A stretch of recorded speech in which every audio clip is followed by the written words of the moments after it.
isn't it nice? Gemma and I were talking about this before the show. Isn't it nice sometimes to go on holiday and know that you never have to put your hand in your pocket, you never have to spend a penny? And Really, this really first nice, yes. cruise, everything is included, isn't it? Well, it is nice, because otherwise that can sort of trip you up sometimes, can't it? You spend a little bit more than you think you're going to. So the fact is, with this first cruise, you have got all-inclusive, and then you're going to a hotel where everything's all-inclusive as well. And all your tips are paid as well. And your tips are paid. Anyway, a big fan, of course, of Thomson is our wonderful Keith. Here he is to tell you more.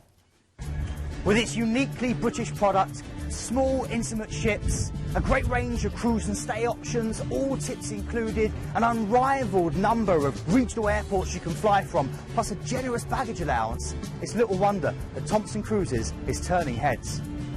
They boast one of the highest levels of repeat passengers in the industry, and after 6 years working for them, I can tell you why. They are without doubt the friendliest ships afloat. Some friends of mine who cruise a lot always pack 2 sizes of clothing. One for the start of the cruise, thank you, and one for the end. And once you've tasted the food on board, you'll understand why. It's international cuisine with a British twist. And with open sitting as standard, you won't need to rush trying to keep to the ship's schedule. You can set the pace and enjoy up to 7 meals a day. Trust me, it's possible. Whether it's a freshly pulled pint in a nightclub or sipping a cocktail of a day poolside, each of the bars on board Thomson ships enjoys a unique and special personality. With honest low prices, juggling waiters and service with a smile, you're never more than 2 minutes walk away from a refreshing aperitif. The Thomson Cruises has some of the best entertainment afloat. In a 2-week cruise, you'll see no fewer than 10 full production shows and some great comedy from award-winning UK guest artists. Add to that fantastic interactive game shows, cabarets, and all singing, all dancing deck parties, and you really won't want to go back to your cabin.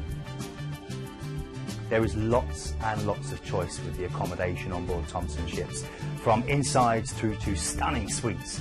All are en suite, offer 24-hour room service and 2 turn-downs a day. The only surprise you're going to encounter is what your hand towel will be transformed into when you return every night. My favourite is always the monkey with the sunglasses. I love the monkey with the sunglasses. That's in double, wasn't it? It's funny when you go to your room and you're like, ooh, a little towel surprise. But this is such a lovely cruise and great fun. Thomson is such great fun. Yeah, and that's Keith worked with Thomson for many years, and everyone that I've spoken to that's cruised with Thomson, they all say that great fun, great party atmosphere, but fantastic service, food and entertainment. And what a great itinerary. So talk us through, Gemma. Yes, well, of course, don't forget you can fly from any regional airport. You are with Thomson, so they make that really easy for you. But we have got from Bristol or Luton to Tenerife, but like I say, if you're coming from somewhere else, that is fine. We will sort that out for you. So you will arrive in sunny Tenerife, and we're going to come back to talking about Tenerife because you are staying there at the end of the cruise. So day 2 we'll see you in Las Palmas in Gran Canaria.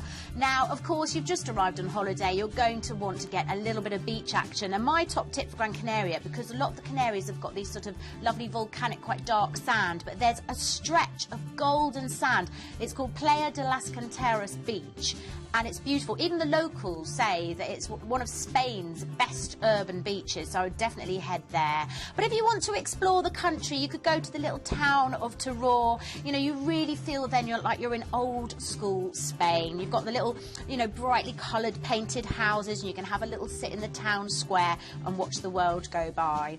And in Plaza de Santa Ana, which is in Las Palmas, there's another really lovely main square in the city. And it's funny, there's loads of dog statues there.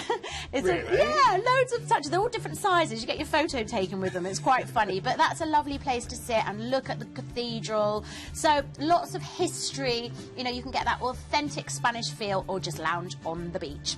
And then day 3, we're in Santa Cruz in La Palma, which is a really pretty, colourful colonial town. Bit of a sort of Caribbean feel to it. So take a little stroll into town from the port. I really liked it. It was really quite pretty, actually. It is. Yeah. It's very, very pretty. And then on day 4, we're in Madeira. And Sean, we've always said Madeira's really gorgeous, isn't it? It's very, very lush. It sort of looks quite different to the other Canary Islands. And you can actually get a cable car right up to the top of the mountain very easily and get views of the bay. And then you can get a photo of yourself at the end on the cable car. Just looking there, Gemma, it's all about the gardens. You know, it is, that lush vegetation. I mean, yeah. I'm really into my gardening, and I was just amazed at the beautiful plants fans. Absolutely. They get great weather all year round, don't they? It's a lovely climate, and you can go to the botanical gardens, but also what's really nice and special is to go for tea at Reed's Palace, which is a really famous hotel in Madeira. I mean, just have a little look on the internet. There's a balcony that you can just sit and have your tea on, palm trees surrounding on it, and the most incredible views. Or head down to the market as well, a bit of hustle and bustle, where they sell fruit and flowers and all sorts of things, and some of the sellers wear traditional costumes. It's quite nice.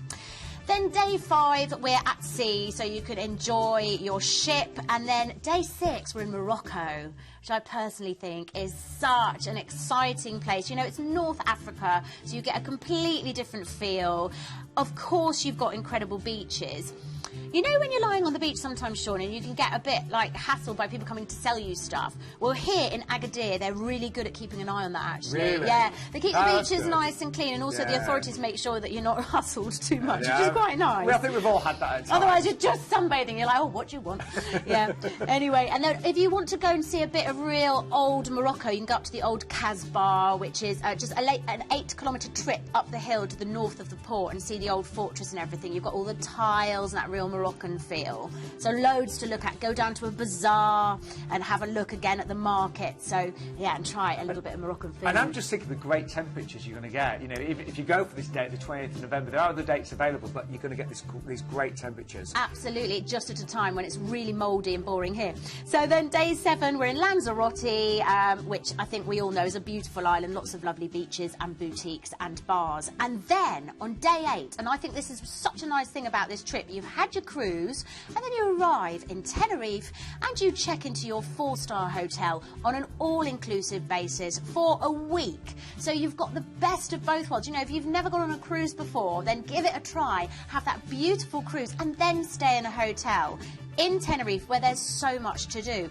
You've got Siam Park, which is the new water kingdom. I think this is what we're seeing. Yes, this is what we're seeing here. It's got a sort of Siamese theme. You've got Loro Park as well. You'll see dolphins, orca whales, sea lions, pelicans, and gorillas and chimps. Lovely. So I love all of that. So that's 2 good trips you could do. But of course, the beaches are beautiful. And again, you've got Playa de las Terrasatas, where you've got beautiful golden beach. And some of the others have got that real dark volcanic sand. So it's nice to mix it up a bit. And do go to Mount Tidy as well. That's a very big tourist attraction in Tenerife, and don't miss it. It's the world's 3rd largest volcano. Did you know it's still active? Is it? It is, but the last eruption was 1909. I was going to say, it's not that active, no, is it? So we're fine, so yeah, loads to do. Now, we are busy, I'm not surprised. All-inclusive, remember, so the cruise itself is all-inclusive. Your stay in the 4T hotel, as Thomson call it, is all-inclusive, and all of your tips on the cruise, again, they're taken care of, aren't they? Which is really, really nice. So when you're going to pay at the bar, you know what you're paying. You don't have to think about it. And as we touched on earlier, you know, you imagine you've got this beautiful ship, that beautiful stay in that wonderful hotel, and you're not going to be worried, am I overspending? You know. No, and actually, the thing is, even the value on this trip alone, I got my calculator out, it works out under £60 per person per night. Well, no wonder we're busy. Let's just remind you as well of everything that is included. Now, the return flights are based on Bristol, Bournemouth, London, Gatwick or Luton. That depends on departure date. But as Gemma mentioned, with Thomson, they can find a flight from your local airport. The supplements may apply, but we will give you a flight as close as possible from where you live. You get 7 nights at that amazing hotel as well. All your transfers are included, and a low deposit of only £200 per person.